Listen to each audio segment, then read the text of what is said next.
welcome. Welcome to the National Workshop of the VIRTEU Research Project focusing on Denmark. I'm Dr. Costantino Grasso, and I serve as an associate professor in business and law at Manchester Law School, as well as the principal investigator of this research project. I would like to thank all participants for getting involved in this event, which is particularly important in the context of the research project. VIRTEU is a multidisciplinary international research project financed by the European Commission through the European Anti-Fraud Office. It aims at exploring the interconnections between tax crimes and corruption with the intent to reveal in-depth relations between fraudulent and corrupt practices in the area of taxation. In order to achieve such a research objective, at VIRTEU we have conducted a series of activities such as background research, which was carried out to collect and analyze essential information that constituted the project's foundation, interaction with high-level experts, including national leading expert and research associates, as well as a series of roundtables, seminars, and academic events aimed at discussing the most burning issues that have emerged as a result of our research activities. Finally, we have organizing a series of national workshops, just like the one we are about to begin today, which are aimed at obtaining essential feedback on the research outcomes. Today's workshop serves a great purpose to the research project framework. Through a series of questions, the members of the National Experts Panel will be called upon to provide critical evaluations based on their professional experience about the relation between tax crime and corruption. The discussion will aim at shedding light on systemic weaknesses within the context of contrasting such criminal phenomena from a legal and practical perspective. Given the lack of time and how important it is to cover all research objectives and also to avoid running over time, I'd like to ask that everyone make an effort to provide precise and concise answers in order to offer the necessary critical analysis to tackle and identify the specific issues addressed in the questions. The discussion will be divided in two parts, lasting roughly 1 hour each. The first part, the first 6 questions, will be moderated by the project co-investigator, Dr. Lorenzo Pasculli, who serves as Associate Head for Research at Coventry Law School. Then, after a short break, I will take on the second part of the discussion. Now, I would like to introduce the fantastic experts that have joined us today, starting with our panel of national experts. We have Benjamin Krog-Egerod, Assistant Professor at the Department of International Economics, Government and Business of Copenhagen Business School, and Jesper Olsen, Chairman of Transparency International Denmark, External Associate Professor at the Department of Political Science at the University of Copenhagen. I thank the national experts most sincerely for joining the discussion. We are delighted to have you with us. Thank you so much. In order to make the experience even more valuable, we've also established a small panel of experts associated with the research project that will interact with the national experts for the purpose of stimulating and supplementing the discussion. In particular, we are delighted to have with us, again in alphabetical order, Alex Coban, who is an economist and the chief executive of the Tax Justice Network, which is one of our partner institutions in this research project and a founding member of the steering group of the International Independent Commission for the Reform of International Corporate Taxation. We have also Pietro Maria Sabella, who is adjunct assistant professor in criminal law at Lewis University in Italy and member of the European Research Center on Tax Crimes. So, the project experts will be able to enrich the discussion whilst abiding by the time restriction that we have set ourselves. Basically, after the analysis of each research objective, the moderator will ask the project expert if they would like to intervene, stimulate further discussion, or clarify key points. I would also like to thank Stephen Holden, who serves as research assistant within the project and is currently PhD candidate at Manchester Metropolitan University. A final note on GDPR. I would like to thank you to all of you who have already provided us with the signed filming and photography consent form. If you can please send the form to us at your earliest convenience if you have not done so yet, this will be really appreciated. Anyway, of course, your participation in today's session entails your implicit consent to the publication of the recordings, as well as extracts of it on website, online platform, and social networks used by the research project or by third parties with whom we have established a partnership. I will now give the floor to Dr. Pasculli to begin the debate. Thank you so much. Thank you, Costa, and thank you everyone for being here today. You know the drill by now. Costa has explained everything. Just from my side, just a reassurance. Obviously, each question that we will ask you includes a lot of sub-questions. You don't have to answer all of them. So if you don't know something, or if that's something beyond your expertise, just tell us and we'll move on. So don't feel compelled to reply. Good. The first hub of questions revolves around the phenomenon of tax fraud practices and generally tax offenses or misconduct. And particularly, we are interested also in exploring a transnational angle. So what is the main question? The question wants to see, to analyze the forms of manifestation. So sub-questions. First, what behaviors and practices does the law in Denmark considers tax offenses? Secondly, what are the crimes that are most frequently perpetrated? And what are the transnational tax crimes that are most often involve Denmark? And if any, what countries are mostly involved in tax schemes or fraudulent practices? The final point is, what are the most relevant tax crimes in your jurisdiction in terms of amount of offenses perpetrated or amount of money evaded or avoided? So this is the scope of the question, several points. I suggest we start with what are tax offenses in your country, and then we keep expanding on the other points. So what behaviors and practices does the law qualify as tax offenses in Denmark?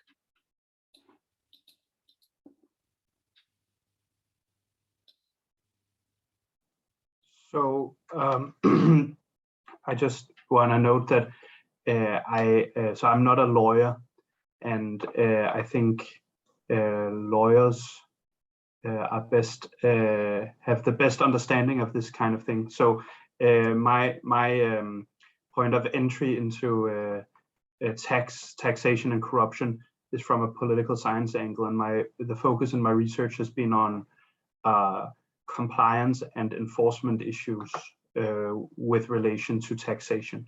I mean, Jesper, you're a lawyer. Do you know more than I do about what constitutes a tax crime in the Danish context?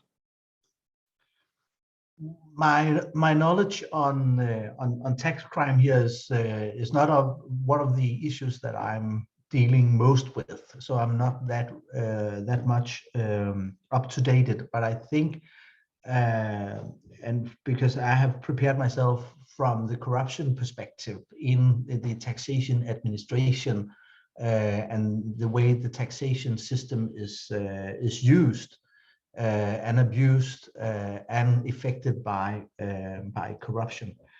But in general, tax crime has something to do with the fact if you deduct the right amount, if you give wrong informations, and basically for lots of the taxation administration, and especially on ordinary people, it's basically based on the trust that people deduct the right numbers themselves, but most of the deduction is automatically given to the taxation system by the fact that Denmark is one of the most digitalized countries. And that also gives us some of the vulnerability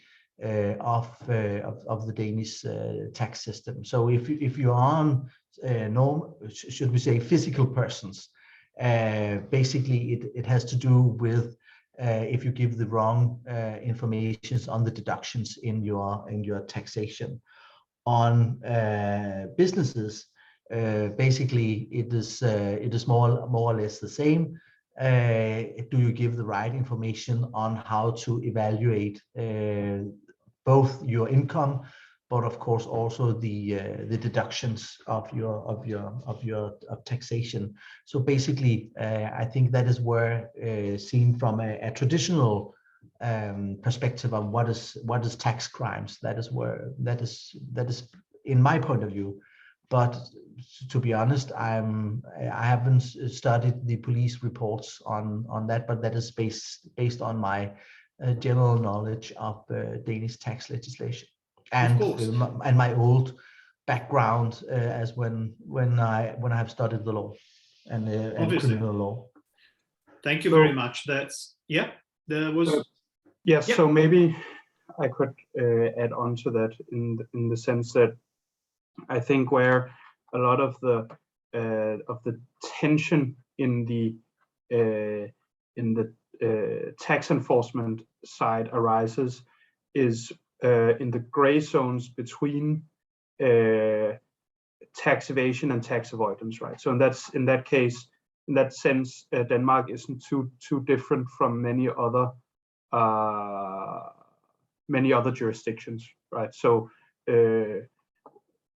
and I mean, this speaks to the points that Jesper was making, that if you are deducting it's easy to, I guess, define what is legal and what isn't, in the sense that if you deduct the right amount, then you're not committing a crime.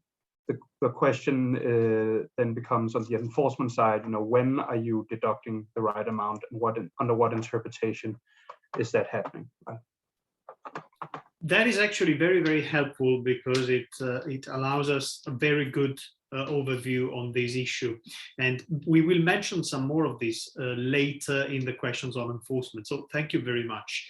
The second point concerns what are the crimes that are most frequently perpetrated in Denmark? And if so, what are the transnational ones that are most frequently perpetrated, and which countries are involved? So I think it's quite difficult to come up with an authoritative number on what is most commonly, which crimes are most common, because I mean, our knowledge on that will be based on what is investigated. So I think maybe a useful starting point, or more precise starting point, is to think about what is in the searchlight of the taxing authorities. And I think that what Jesper just said about what constitutes illegality and how the Danish tax system works gives some pointers to that. So because we have a very extensive third-party reporting, a lot of the tax crime, at least the investigation of the tax crimes, happens where there is no third-party reporting, right? So some examples of this on the business side is in VAT crimes, right? So you have tax carousels and illegally obtained false billings and stuff like that, right? So I think on the enforcement side, there is a large focus on organized tax crimes where small business owners are able to buy false bills for services and products that are not actually delivered, or that are priced fraudulently, etc. We also have, of course, money laundering issues and stuff like that. And then on the personal side, you will see a lot of false deductions, but in a general sense, they are not there aren't expended a lot of resources on investigating those kinds of things, because, as well as Jesper said, the enforcement system is based to a large degree on trust. Then we have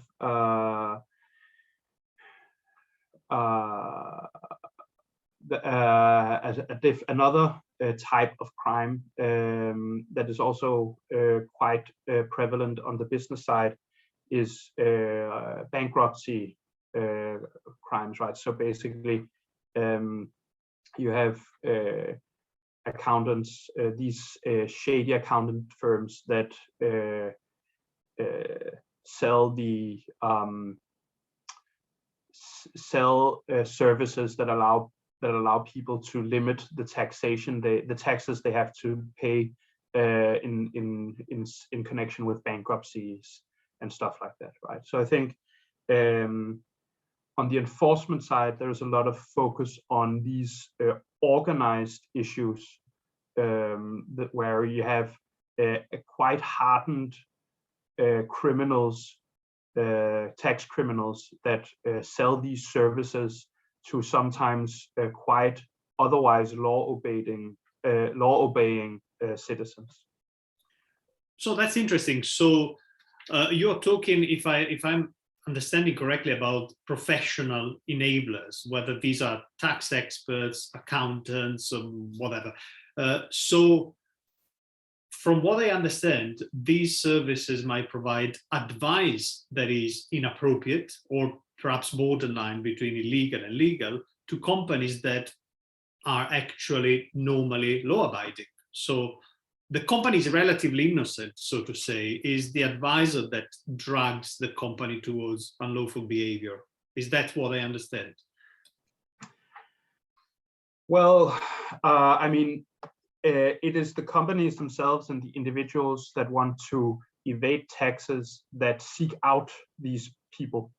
But there is so they are committing crimes, but there is from the enforcement side, we tend to think of there tends to be a distinction between the hardened criminals that sell the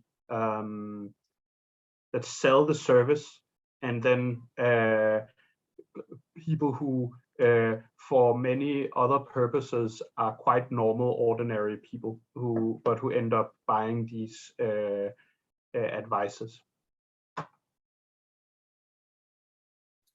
Yeah, very clear, thank you.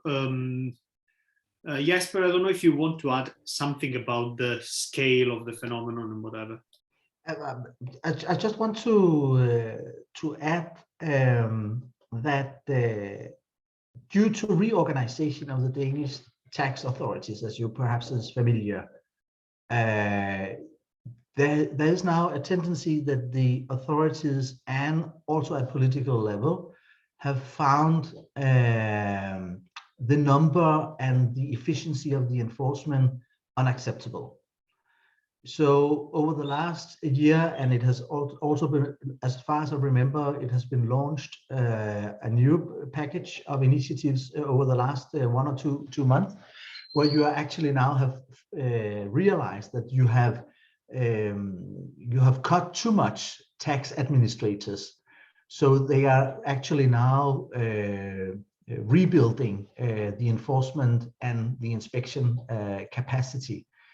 And there are some also some reports on the political agreements on that I think could be of interest for this project. But it says something about that you, from a political perspective, found the numbers of or the indication of tax fraud unacceptable. So they have actually prioritized and realized that some of the reforms that they made 10 or 15 years ago was too much because the efficiency in the control mechanism is not good enough, and it's not satisfactory from a political point of view. Yeah, thank you. No, this is very helpful. It would also help if you had any references to any material we can access here. That could be even a policy document, a newspaper article. That'd be helpful for us to examine. So if you could just send an email or just post it in the link in the chat, that would be phenomenal. Thank you very much. So if I can summarize, it seems that enforcement agencies have different priorities, and they try to prioritize the workload, of course, and a lot of emphasis is placed on trust, particularly for individuals, and therefore these tend to be less in the spotlight of investigative authorities. And recent cuts to the administration and enforcement system have proven to be not satisfactory, and therefore the government is currently reinforcing these capacities. Fabulous. Any information about the transnational forms of manifestation of tax crimes in your country? I think, Benjamin, you mentioned before carousel frauds. So do we have many transnational crimes in Denmark related to tax, of course? And if so, what are the countries that are most involved, and why do you think is that? So this will be this is mostly based on an anecdotal experience, so interactions with tax enforcers, etc., and news, the news coverage. But it seems that yes, there is a lot of carousel fraud going on, and a lot of this is coordinated or has its origin in Eastern European countries that basically are the starting point of the chain. Yes. Good. So final point about this question, then we can move to the project experts, is in terms of volume of overall amount of taxes avoided or evaded, what do you think are the most important forms of tax crimes? You mentioned before false invoices or false declarations. Do you think there's a particular scheme, practice, or behavior which is important in terms of amounts of money evaded?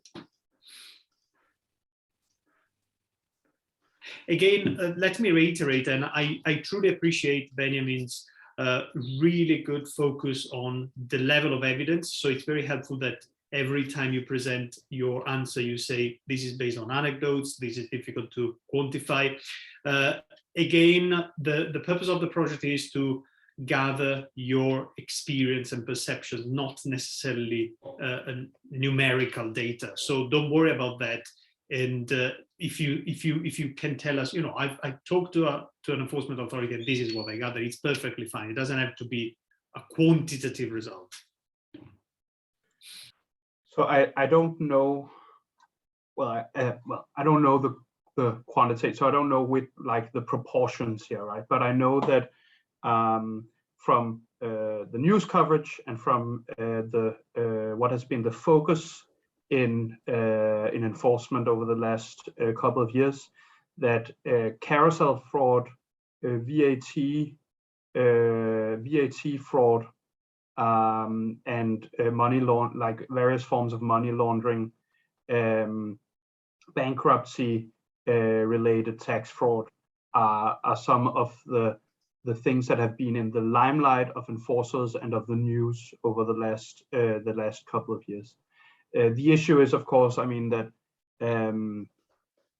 tax enforcers respond to the political what's in the political searchlight. So I mean, I don't know a good way of saying, you know, or like authoritatively, this is the biggest tax issue in Denmark, but these are the things that have been most in the limelight in recent years.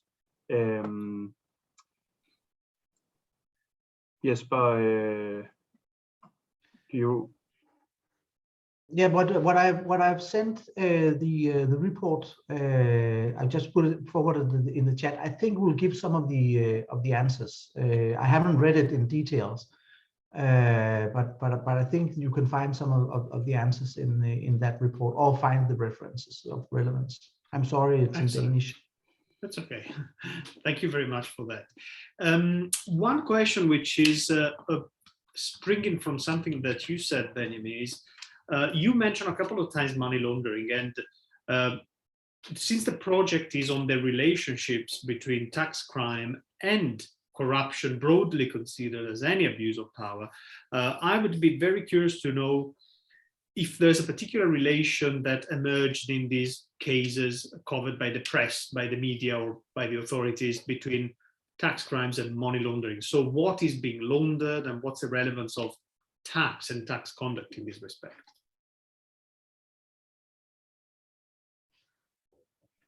Perhaps I can say something as a starting point, because I sometimes think that we should look at the other way around. That a lot of criminal activity use the tax system for money laundering.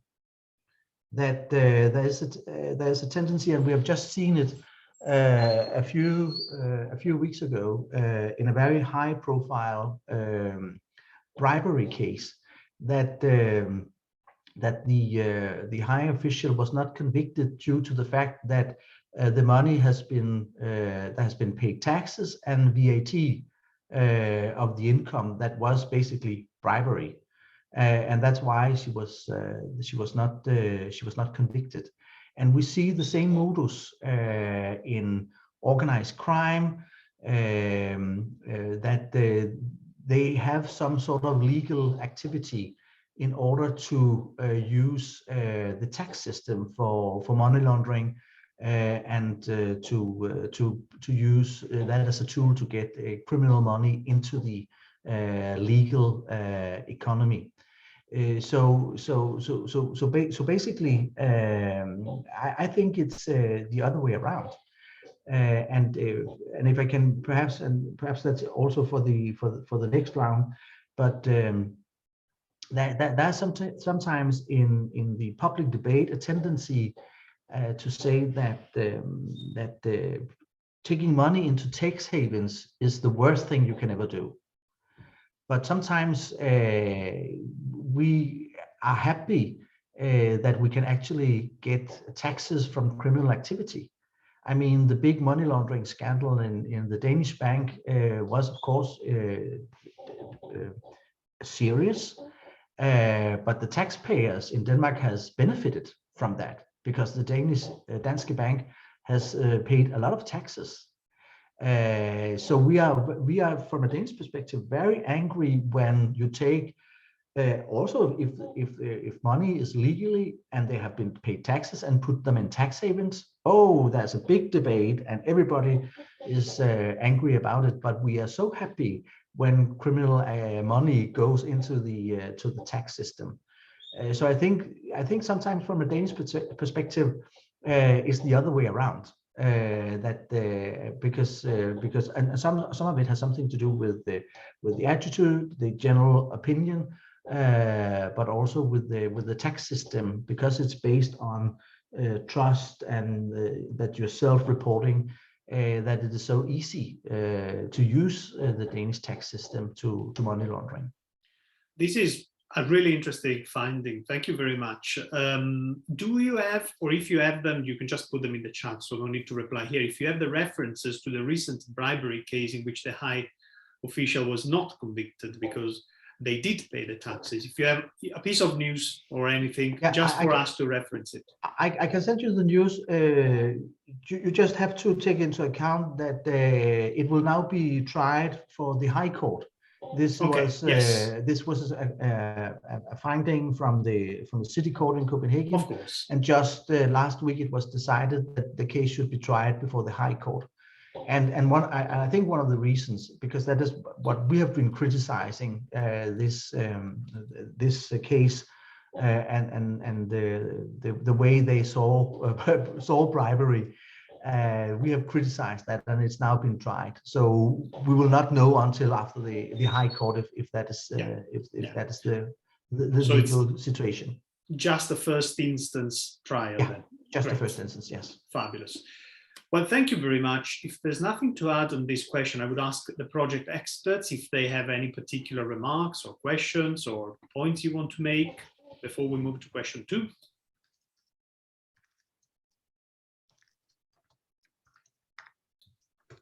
No? Great. Let's move. Yeah, Pietro, yes. Hello to everybody. I was just listening to your legislative framework about the words you were saying about the relationship between tax crimes and other crimes, but in particular, I was thinking also about a comparison with not only the Italian legislative framework, but the legislative framework of other European countries about the role of enablers and advisors. What Benjamin was talking about that before. And one question that is really under our light is about the role played by advisors in tax in our European countries, and about the conflict of interest that we can have when, for example, we have one advisor that is external from one company, but in a second moment starts to work for and inside the company just to make some tax scheme and to understand how much taxes a company has to pay, and then he or she moves to the public administration, work for tax authorities, and, for example, come back to the company after a few years. And if this movement from the private sector to the public sector and vice versa is a problem in your country, and if it is evaluated as a problem, and if you have a kind of legislation that give a discipline for this kind, if we can call in this way this kind of conflict of interest. Since I can work for the private sector, then I move to the public sector, and then thanks to the experience I have, thanks to the relationship I can create, I can give this experience, I can use this experience again for the private sector, maybe in order to pay less taxes or to have better relationship, we can say in this way, because it's not always a kind of corruption, but just to have a better relationship with the public administration, and I mean public tax authorities. I don't know if my question was clear. Okay, thank you. I can say something about the advisors. I've just forwarded in the chat a news reference to a high-profile case on the responsibility of advisors, and it goes to a case where an international company has got a big deduction, and they have used a loophole, and they had got some advice from one of the biggest Danish law firms, Big Brun. And right now, the tax authorities are within a civil case. They have sued this lawyer's firm for reimbursement, or for the amount. And I think it will take. It will be so principled that it also will go to either way. It will go to the Supreme Court. But because we are now testing in this court case, what is the role of the advisors, and how are they legal and economically responsible for their advice if they advise something that tends to be illegal. So it's going to be tested in the Danish court system at the moment, and the reference is in the case I've just sent you. Thank you. Just to understand and to be sure we get this right in the notes, so the company was found to be responsible for tax avoidance, but after that, the company sued the advisors to recover the money. No, the company was responsible, but now it's the tax authorities that sue their advisor, the law firm. Okay, so the authorities. Yeah. Okay, and are they seeking to recover the money from the advisors as well? Yeah. Okay, fantastic. Thank you. That's very important. Thanks. I can maybe speak to the part of on the movement between the public and private sector. So let me start by saying that there are no numbers on like the extent of this issue, and there hasn't been any reporting on the issue. We know from other contexts that it matters a lot, right? So you mentioned Italy. Some of my own research has been on the US, where this exact movement is cause, we call it the revolving door sometimes, right? It's the cause of a lot of issues. And so part of what Jesper was saying before, that we had significant cutbacks in the tax enforcement areas throughout the 2000s, I think. So I'm quite sure that will have spurred on this movement too. So there exists no numbers on these people, on the movement of tax enforcers and auditors into the private sector in Denmark. But my intuition tells me that it is a big issue. And in connection with some of the questions that will be raised later on complexity of tax law, I think this is where the interaction with these insiders gets important, right? Because so I am not too persuaded in the Danish context that connections in themselves matter. I don't think it's like that. The issue doesn't arise because you know someone and then you can persuade them to treat you more leniently. I think the issues arise because these people, one, know where to look for, like which deductions do you take and how do you take them in a way that the taxing authority will not seek to challenge them.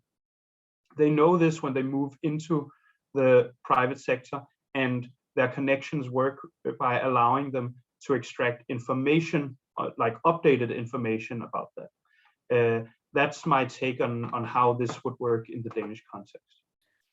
So it seems that this is also connected, definitely revolving doors, but perhaps also some inappropriate forms of lobbying that we might want to address later on. Great. I think Alex also raised its hand, right? Yeah, go for it. Yeah, if we have time. The idea of making professional enablers financially liable for the tax loss is a really important one, and I'd be interested to see where that case goes. But I wanted to come back to the issue of funding the revenue authority. And just to understand, in the UK, there's been a long period of reducing the funding that began under the previous government around the financial crisis as a sort of genuine austerity measure, and was then taken much further as something more ideological, a quite deliberate, what you call regulatory austerity, cutting the funding so you don't change the rules, but actually in practice you make the regulator, in this case the tax authority, less able to function. And in the case of tax, that has very specific distributional consequences.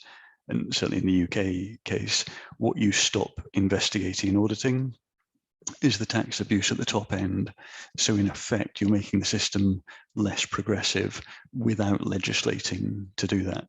So it would be good just to understand the extent to which that was the ideological basis in Denmark, or if it wasn't, if it was a more genuine commitment just to cut resources that wasn't very well thought through, and then whether the change now is either ideological or not in that way.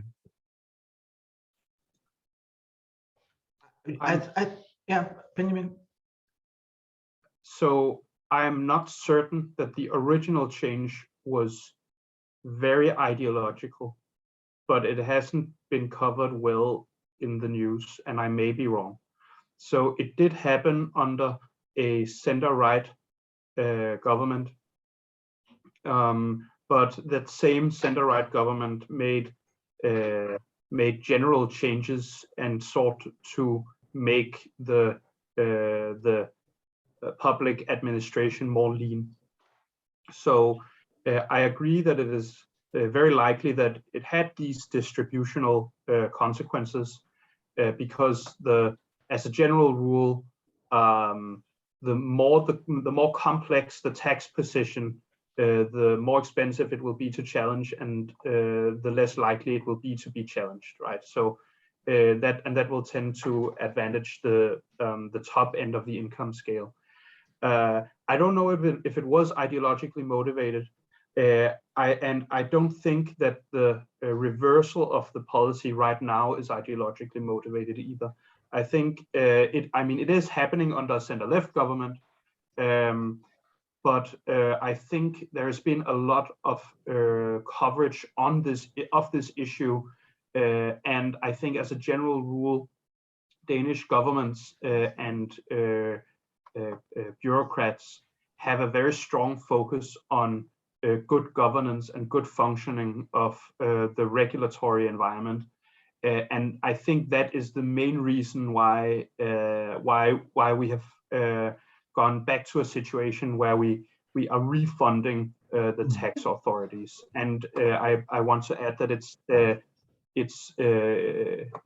the refunding is passed on a quite bipartisan basis. So it has support from all ideological sides. So there is general consensus that there was a very, very severe mismanagement of in the taxing authorities over the last 20 years, and it has been the cause of a huge public scandal. And I think the refunding is a response to a bipartisan response to that. Yeah, and if I can add, I think the ideology was new public management. It has been the cutbacks on the tax authorities has been a part of the general modernization of the public sector, and the Treasury has used the same methodology on tax administration, on healthcare, on universities, whatever, and in general. A new public management, and it went to a big scandal because the efficiency in the tax administration, and especially in the taxing of housing, has developed onto a big scandal. And there's now a big investigation going on in the framework of a committee, a selected legal committee that is now investigated for that period, that the amount of time that Benjamin is just mentioning. But and you can ask the question, why does nothing happen? And I think some of the answers is given by Benjamin, because it's bipartisan. And all the major political parties in Denmark, from the Socialist Left Party that has had ministers of taxation to the Liberals, so all major governing political parties from both sides have been responsible. And when both sides are responsible, there's a tendency that you will never find the persons to held accountable. And the ideology was a new public management. And I think the change is also something to do with the general change in the modernization and the strategic shift in modernization of the public sector in Denmark, where we have now going away from new public management to something new, because you can see that it has taken the public sector in Denmark to a certain level, but now you are into a repair phase. And I think you will see the same discussion in the healthcare sector, in the care sector of the elderly, education sector, and going on. So I think that adds something to the perspective that Benjamin just mentioned. Very interesting. Thank you very much, both, and thank you, the project experts. I gather that if there are no further points, we can move on. Although we do we have covered a lot of something that will be said in the next question. So I suppose some of the questions I will ask later on are a bit redundant, so we can perhaps go very fast. Now, the question number 2 is something that we have already mentioned, which is the complexity of the tax system in general. And I think Benjamin made a point about this before. So the idea here is to evaluate the legal framework that concerns not only tax offenses as such, so not only criminal law or administrative law that defines illegal behaviors, but in general, the tax system, and to assess the efficiency of the tax system in ensuring compliance and also addressing illegal practices. So what are the specific sub-questions in this particular area? The first one is, how would you assess the complexity of the tax system in your jurisdiction? And do you think this complexity can somehow facilitate tax evasion or perhaps compromise enforcement? And if so, do you have any examples? The second question I will ask you is, how do you assess the specific system of response to tax crime? So in this case, criminal justice or the administrative enforcement framework. Are the definitions good? Is the structure of the system fine? There are too many sources? Is there a coordination between substantial and procedural aspects? Anything related to the enforcement framework? And again, how does this complexity, if ever, can undermine enforcement? The final point that I will ask you concerns definitions. So are the definitions of tax offenses adequate to ensure proper prosecution? And how does this kind of definitional framework contributes or helps or can help prosecution? Now, I realize from what you told us before that the last 2 questions might not be exactly in the realm of your competence. If you have any suggestions, please go on. Otherwise, feel free to say, don't know enough about that, or perhaps suggest other sources. So the first is general complexity of the tax system and how can it either facilitate or compromise compliance and enforcement.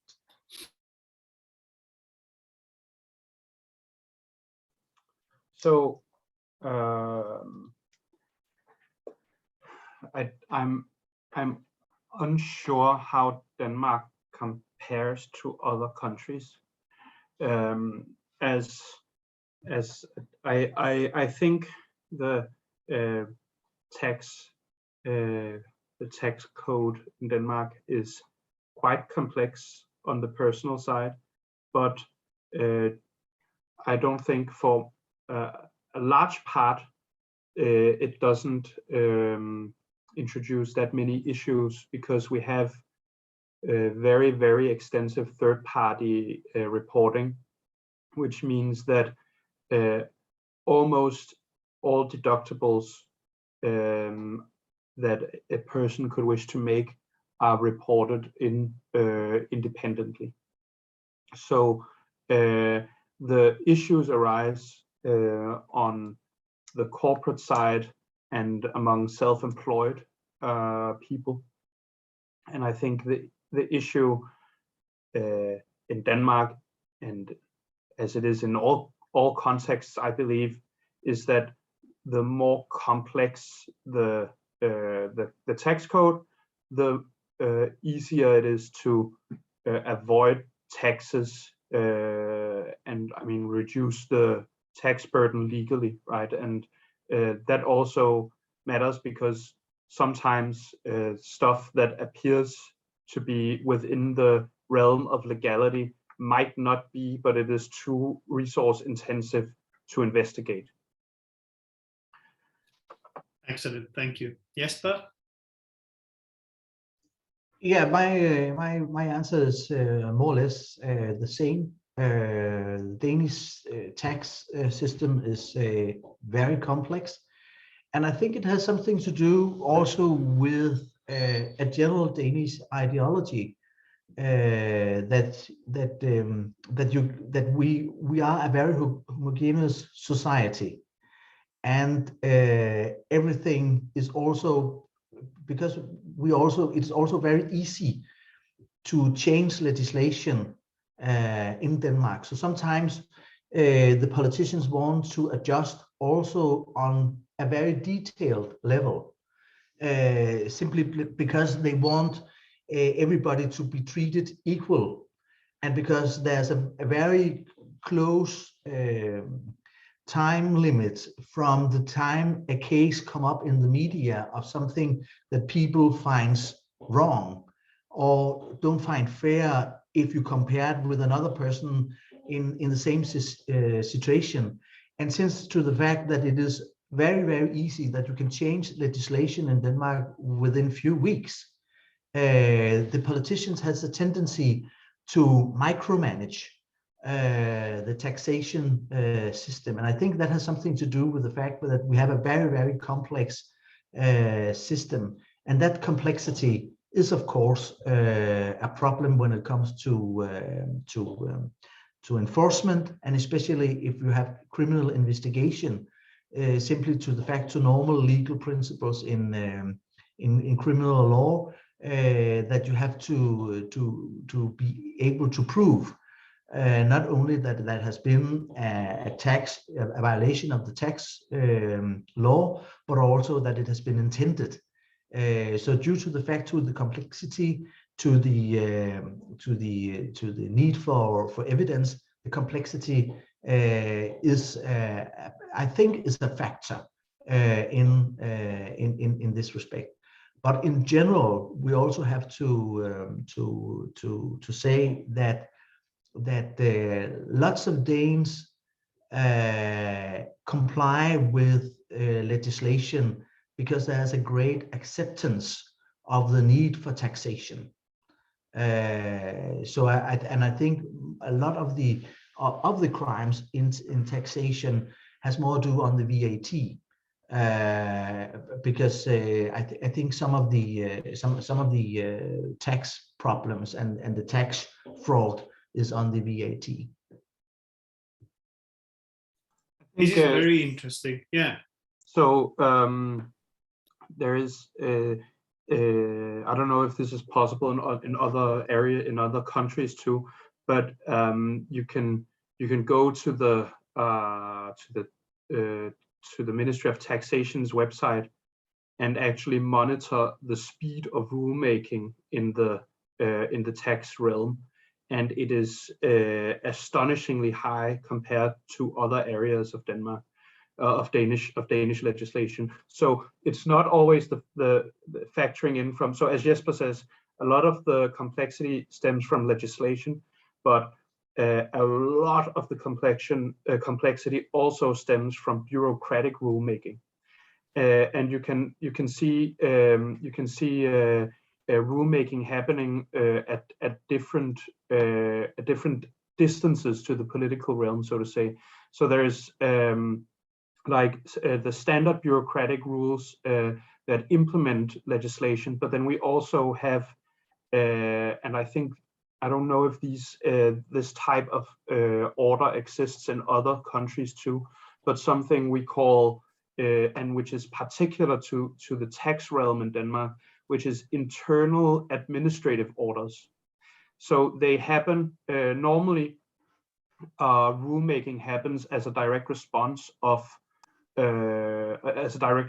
to legislation, but where we see most rulemaking activity in Denmark actually isn't in response to legislation, but in response to bureaucratic need, so to say.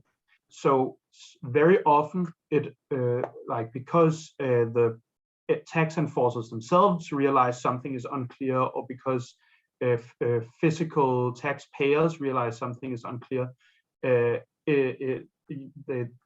need arises to produce new rules that clarify old rules, and this happens all the time, right? So there is constantly hearings going on in the tax authority, and constantly new rules are produced. And this, I think, I mean, it's interesting because it is a response to the complexity of the system, because they produce these rules because the system is complex, and they have to make it clear what taxpayers and what tax auditors have to do.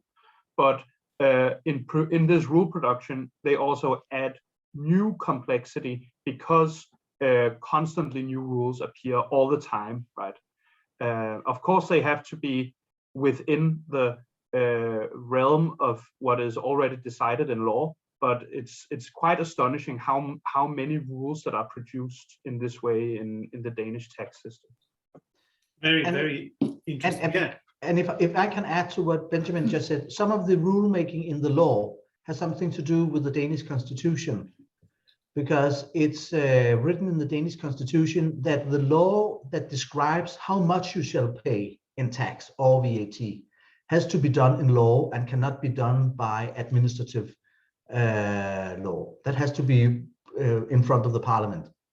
So tax law can only be set by the parliament. All administrative law has something to do by administration of the tax laws. So that has something to do with it. And the other part, I think I will add as a driving factor of the complexity is digitalization.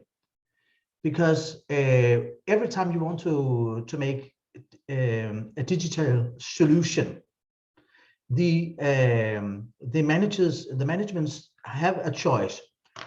Are we going to change the regulation so it will be simple and it will be easy to put into a digital form of administration?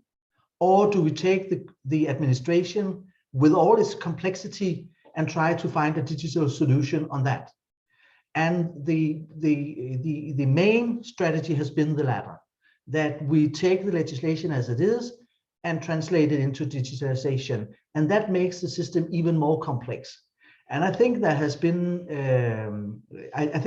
some, from my point of view, some wrongdoing, that you should use the digitalization in order to make your taxation system less complex.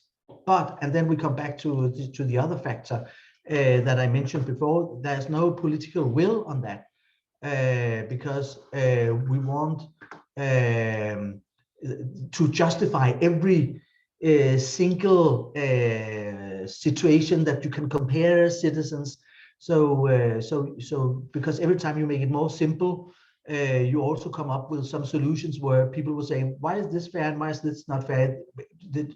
And that has something to do with the political micromanagement, when you are going to change benefits from one person or from one group of persons to another group of persons.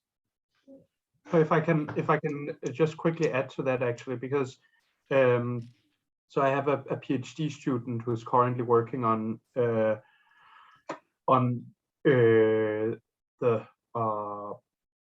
political and administrative aspects of Danish taxation, and one of the things that he has realized in his work from talking to interest groups representing business in Denmark is that, so they are lobbying active when it comes to taxation, of course, on the political side, right? So they mount lobby campaigns on the high-profile stuff, on the new tax legislation and the rulemaking aspects too. But for a large part, in their own words, they are not too optimistic about lobbying those sides, because political preferences tend to be quite entrenched. So so they do have a few high-profile examples of large lobbying campaigns on tax law, for instance, on inheritability taxes and stuff like that. But in their own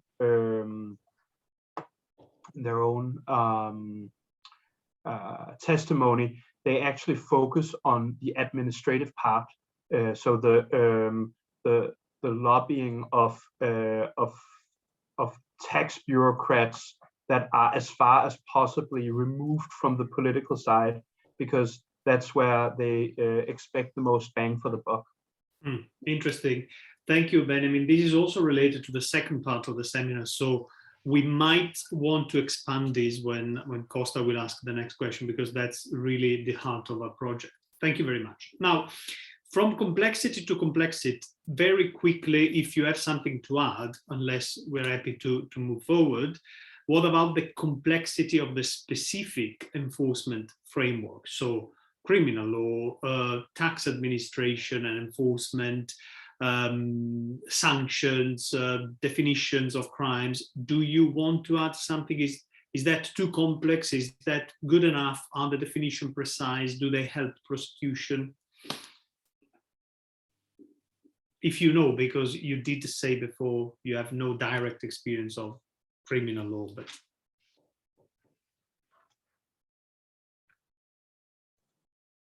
I don't know much about that. Great. Yes, but the same, that just the general knowledge, and we can see that in basically in all pieces of legislation outside criminal law, that there is a tendency that it is very difficult to enforce due to the fact of the complexity of the law. First and second, in Denmark, when you compare the legal system in Denmark with many other countries, there is a tendency that we have a lot of administrative boards. That is a part of the administration, where you in other countries will have courts. So where you have the difference between the court system and the administrative system in Denmark is different from many other European countries. So when you compare Danish enforcement, also from criminal investigation on tax frauds and VAT fraud, some of it has to do with that you have to bear in mind that a lot of the enforcement has been done in the administrative system with some other efficiency than just on the criminal and in the court system. And I think that you have to take that into account when you compare the statistics with Danish law and other, because we have this. I forgot the word, but we have a very, very, very strong tradition on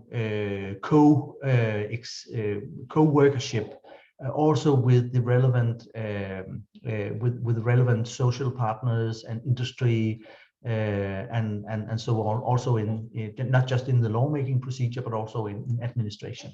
Yeah, just one question on these administrative courts that you were mentioning before. You said they're not part of the judiciary, am I right? Yeah. So it's not courts.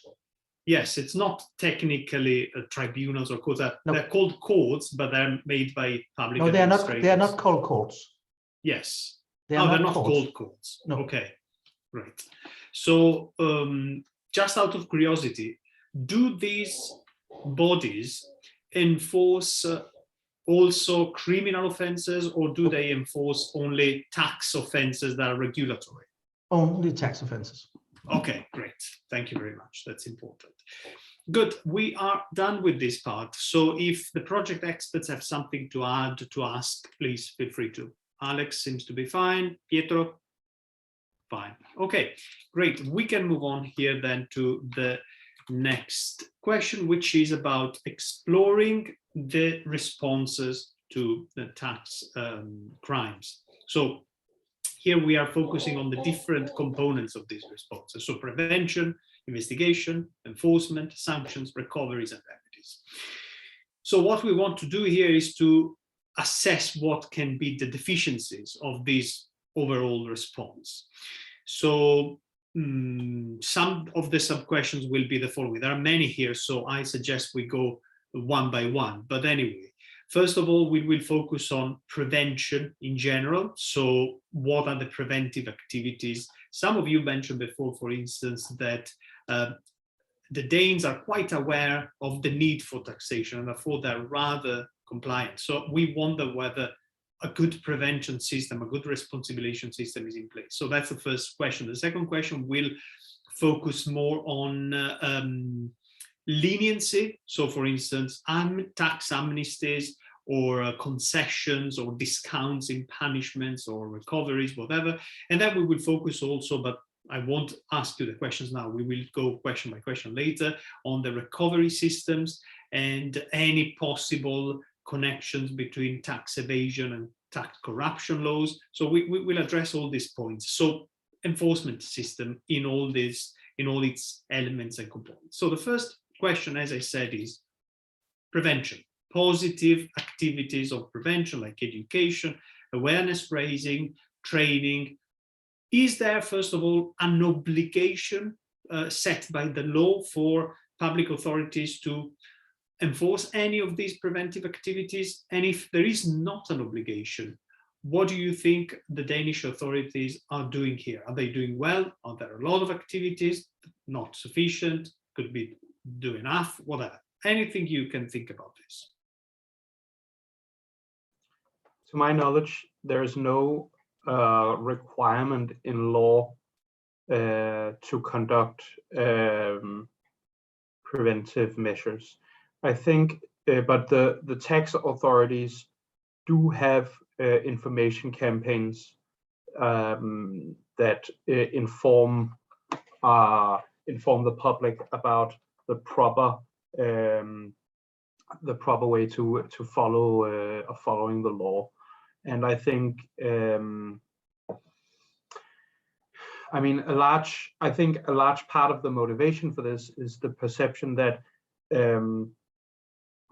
most tax crime isn't committed by hardened criminals, but by people who are annoyed that they pay too much taxes and or then get whirled into a alternatively get whirled into a carousel scheme without knowing themselves, etc. So I think there are some recent examples, particularly pertaining to carousel schemes, that inform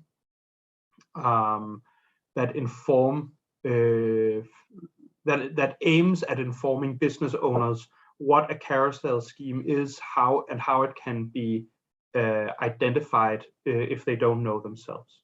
So there is work on this, but they're not obligated to do it, to my knowledge. Thank you. Jesper? I have nothing to add.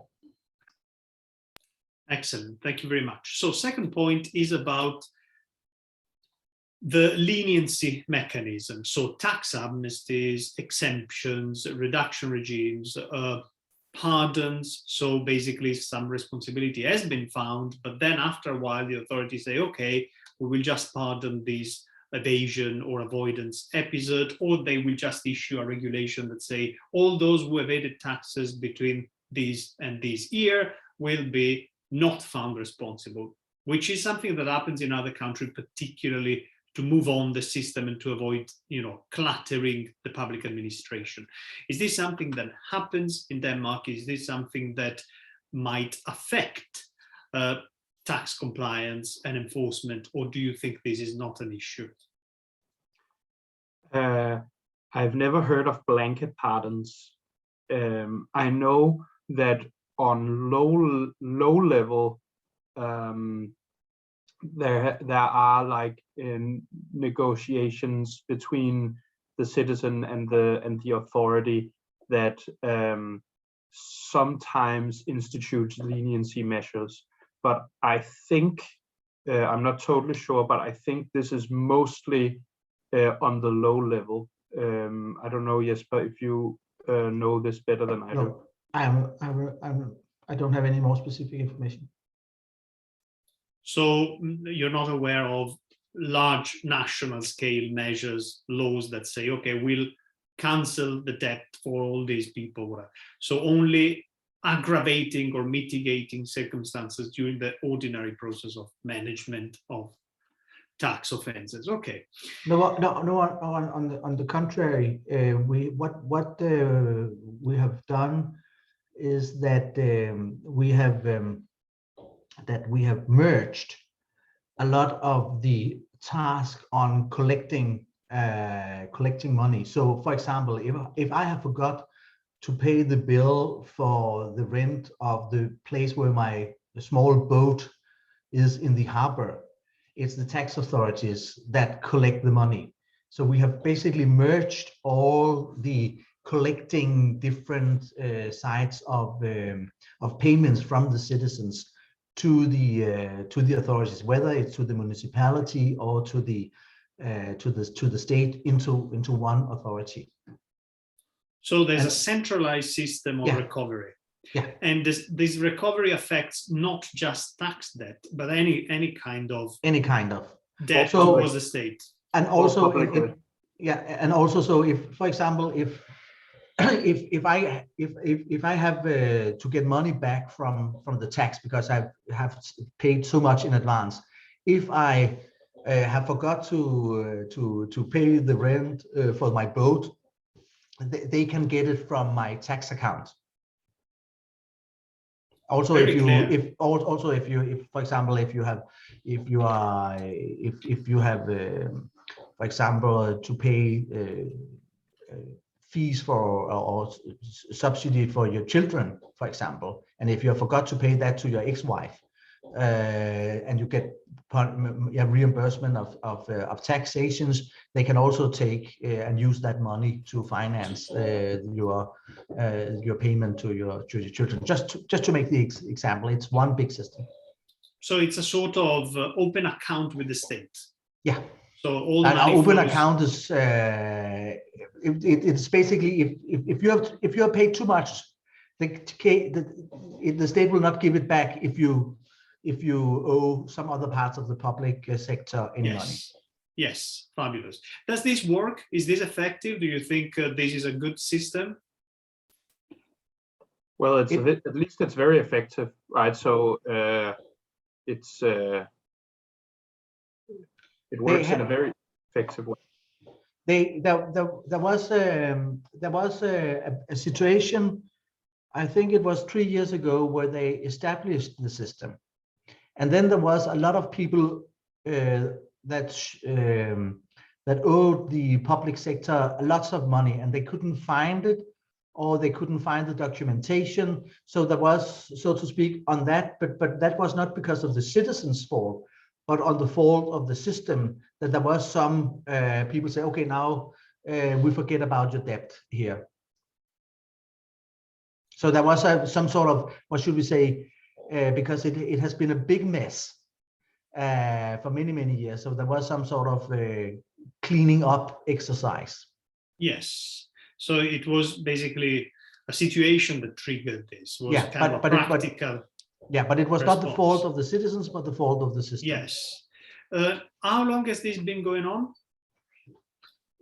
For 5-6 years or something like that. So quite recent. Do you see any possible disadvantages in this system? Are there any hiccups, any issues, any problems? Yeah, you can. I'm quite sure that if you ask the authority, you will find out that it's the same people who are in a bad economic situation. And some of the people where this has the most effect is from the relative poor people, because it's the relative poor people who gets most state subsidies for their children or for their income, for their housing, whatever. So I think that has. I think if you ask to the statistics, you will see that some of the relative poor people they could use the old system in order to, so to speak, to have some sort of possibility to have or to hold more money that was not theirs, but they could use the loopholes in the system. But that was not in general, with the intention of fraud, it was basically on the situation that they are in a bad economic situation. Interesting. Thank you very much. Moving on to the next, which is actually very related to this. You partially responded, but basically this is about recovery, right? So how can Danish people pay back their tax debt? Can they also pay with property? And so not money. So for instance, they can pay with their car, with a house, whatever, or is it not allowed? And if it is allowed, can this create further frauds or crimes? No, you can only pay back with money, but the authorities can, if you have no money, they can take your car. So it's not an option, is the consequence of insolvency. No, then you have to pay your to sell your car yourself, but the authorities can take it from you. Yes, clear. What about reports of suspicious activities? So what we also know as SARS, suspicious activities reports. I suppose that the tax administration would submit these reports to prosecutors, right? So in your experience, if you are aware of these, of course, are these reports sufficient? Are they good? Are they generally offering all the information that prosecutors might need to prosecute, or would they need to be revised or reformed in any way?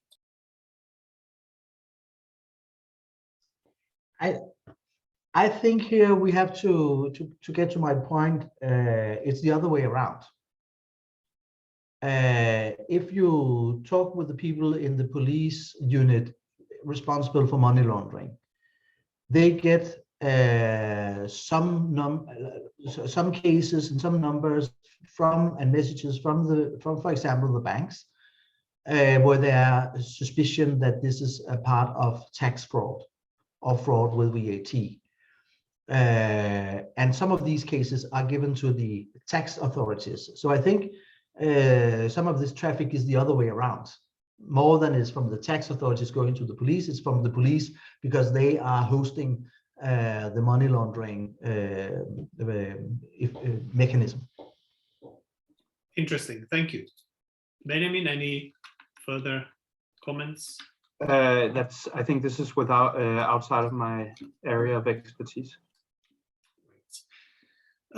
Any problems that you want to highlight in your jurisdiction in enforcing both tax crime laws, but also anti-corruption laws? Any particular issues that we haven't mentioned yet that you think affects the quality and effectiveness of enforcement in your country? I think, and as I just mentioned, and I will just make sure to mention it here, is also if we take the situation that Denmark is very digitalized and how that affects the complexity, how it affects the enforcement, and also that we can see a whole new tendency in artificial intelligence and algorithms, and I think this is a growing problem, and I think it will also affect the tax administration over the years. So it is something that we have to keep our eyes open to. Excellent, thank you. Good, moving on. How would you assess the sanctions for tax crimes, if you know them? Are they sufficiently proportionate? Are they high enough? Are they deterrent enough? And are they effectively applied? So are they inflicted, as a matter of fact, or they're just, you know, big sanctions on paper, but that they're never applied?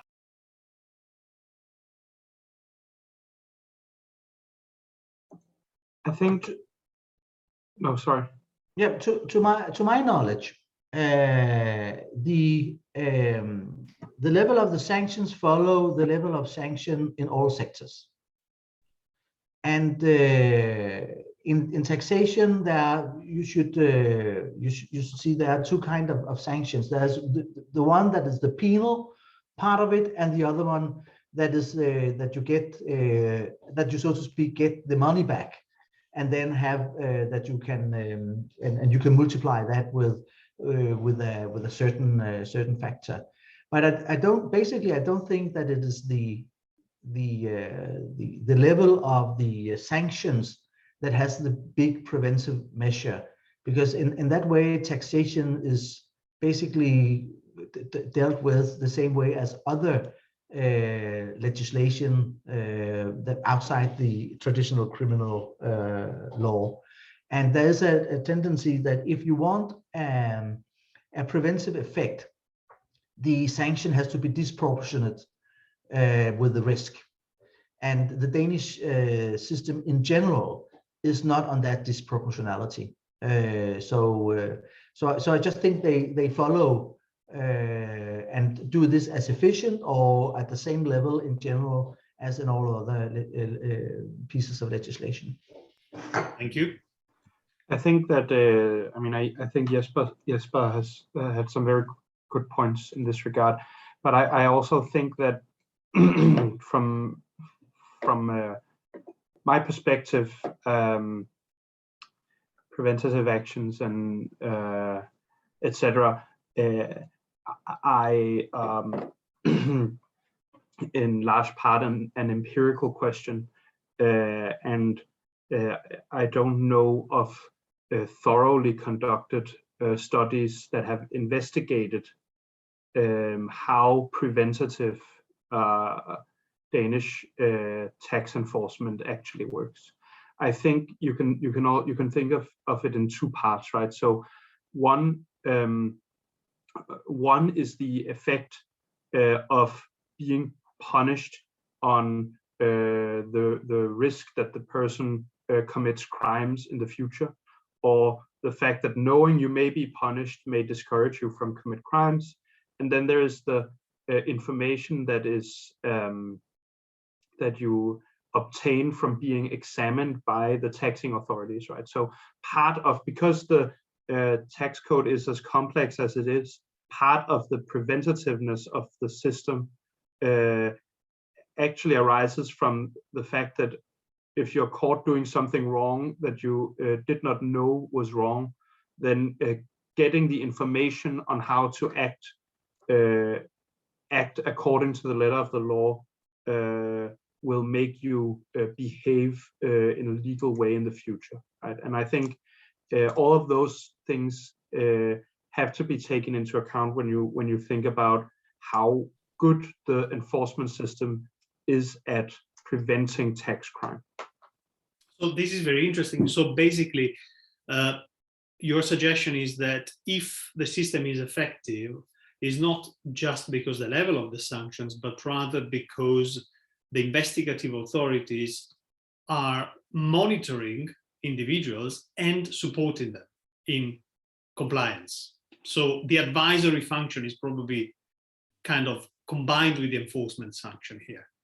Interesting, very, very interesting. Yes, I don't think that advice and enforcement can be meaningfully separated empirically. I mean, they are obviously distinct conceptually, but whenever an enforcement action occurs, there will also be some level of advice going on, particularly when the tax system is complex.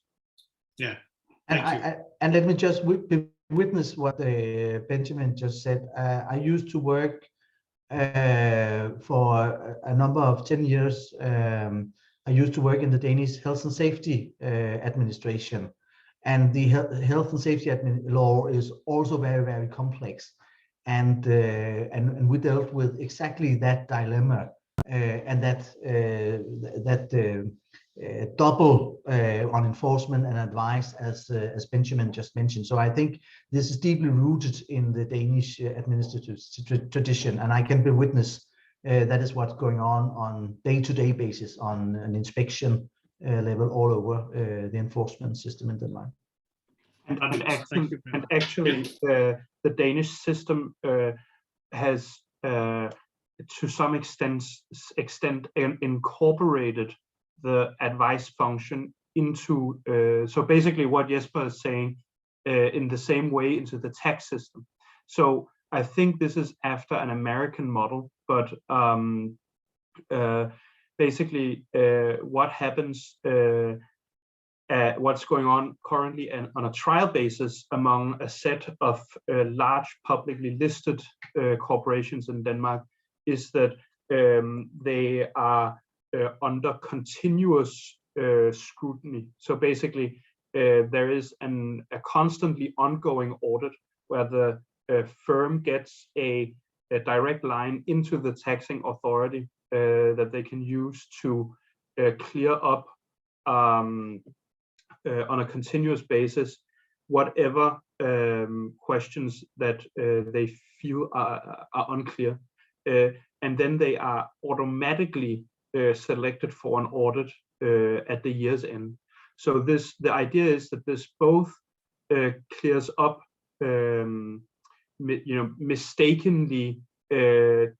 mistaken tax positions, while also easing the burden of the audit at the end of the year. But then the audit actually happens automatically.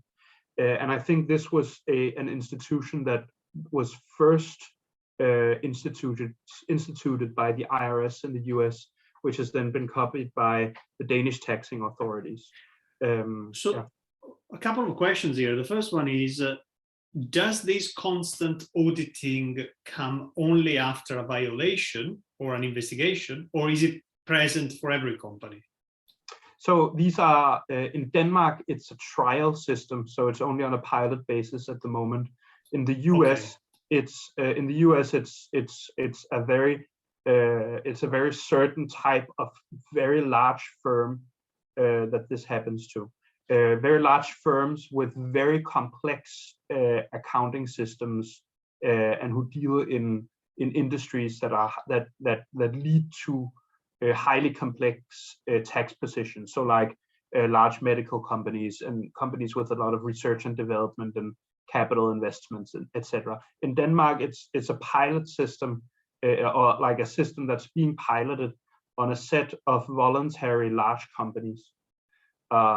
And they are audited automatically. So, but then the idea is that the audit is the workload in the audit is lightened significantly by interactions throughout the year. Very interesting. Thank you very much. I will have a question on this, and perhaps it's also connected to the second part of the seminar, which is, now, if large companies are in constant relations on a daily basis with the tax authority, can this entail a risk of contiguity that can affect the impartiality of tax authorities? I think that in the political economy literature, we have a term that I don't know if it's used elsewhere, that's called regulatory capture, and I think that's a definite risk in this situation. And I think that so without having any like hard evidence on this, but just based on anecdotes and from my conversations with people in the industry, the financial system where we have in Denmark, I don't know how rules are enforced in other settings, but in Denmark we have this system of very continuous interactions where audits are conducted of all financial institutions every year, and that means that the auditors have very close and ongoing relations to the regulated agents, and my anecdotal impression is that does cause some significant issues of capture, and I think that would be a risk that you run in in the tax realm as well. If this is instituted, this institution as something that is more general. Thank you. We need to speed up a bit because we have covered a lot and we still have a couple of questions before the first session is over. So the first point is, do you have any other ways to evaluate the recovery system? I think you covered this before very well when you said when you talked about the centralized system.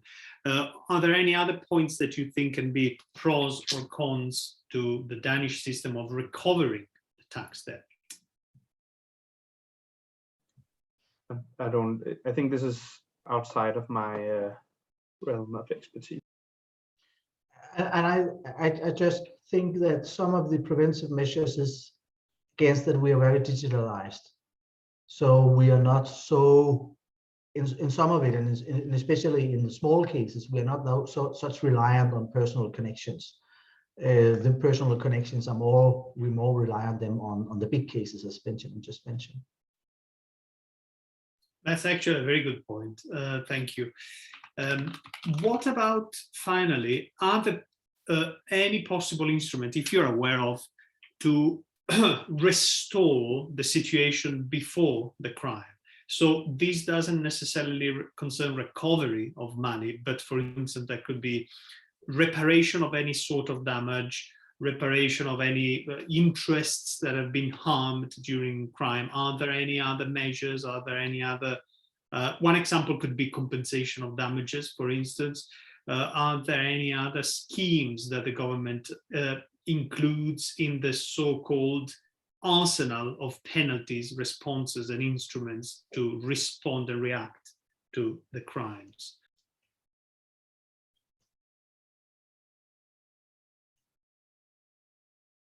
Okay, great. And that concludes this part. So, project experts, any questions about this? No? Okay. I'm not sure whether Alex can. Yeah, hi, Alex. Any questions from you? Okay, great. Thank you. Question number 6, and we're at the end now, and this is rather quick because it's about identifying the most vulnerable sectors to tax crimes and corrupt practices in the area, of course, of taxation in your jurisdiction. Just give me the 3 sectors that, based on your knowledge, your experience, you consider to be the most vulnerable. Construction, infrastructure, communication, education, energy, farming, financial sector, health, hospitality, manufacturing, any sector of the economy that you think is particularly exposed to tax crimes and corrupt tax practices.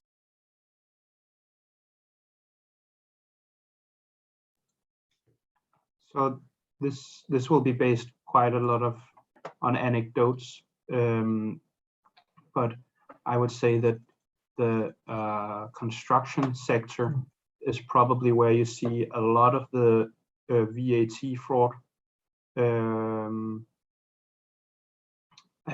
a lot of the misreporting of income in general. The retail sector in the small retail firms, that will be the case too, would be my impression.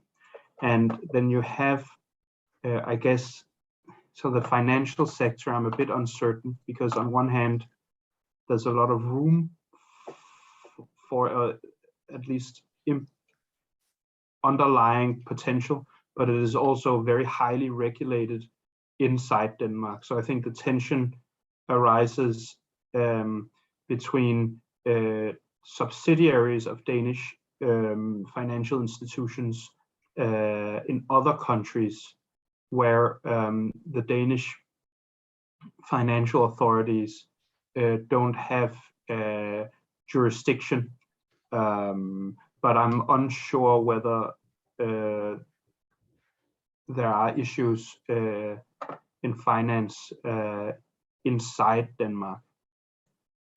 Thank you. And I agree with Benjamin. But just to add two sectors, or I'm not sure if you call it a sector, but some activity that is traditionally linked to, for example, organized crime.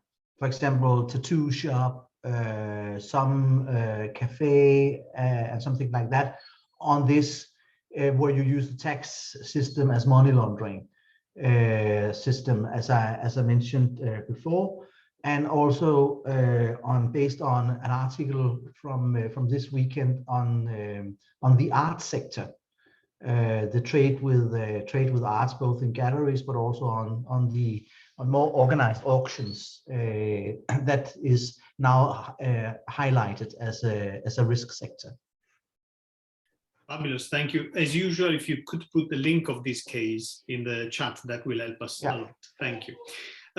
You did mention already what are the vulnerabilities in these particular sectors, so we can move on.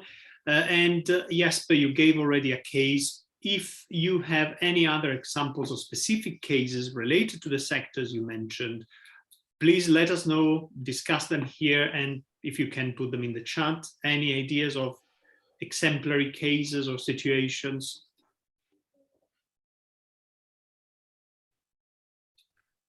No? Okay. Well, let's conclude it here then. Project experts, any final points on the vulnerabilities of different sectors? No? Fantastic.